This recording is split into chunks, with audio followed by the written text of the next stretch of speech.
is talking about striking the studios next week. Their primary complaint is that they're not given enough time for rest. Is the president, without wanting to step into this dispute, is he sympathetic?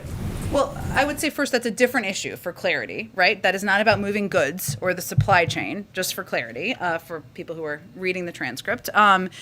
Of course, the president is of course, I'm not going to have a comment on any individual labor dispute, just to reiterate, but the president believes in collective bargaining rights, believes in workers' rights, believes that's the role that labor unions and why they are so important to our country. So that's something that is, of course, between the labor unions and the companies and organizations where these workers are serving, but he thinks that's a healthy part of what happens in our workforce and in our economy.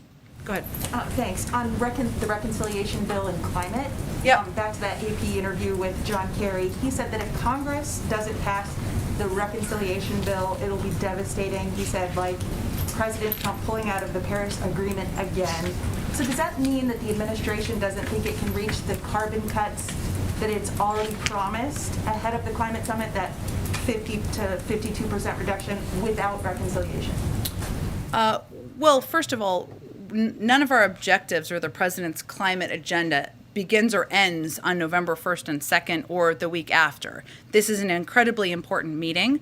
It's a pivotal moment at the start of a decisive decade of action to tackle the climate crisis. And this is obviously a pivotal period that former Secretary Kerry, our climate envoy, is playing a central role in. And we know that the window for limiting warming to 1.5 degrees Celsius is narrowing. Many countries, including the United States, have put forward ambitious commitments in line with the Paris goal.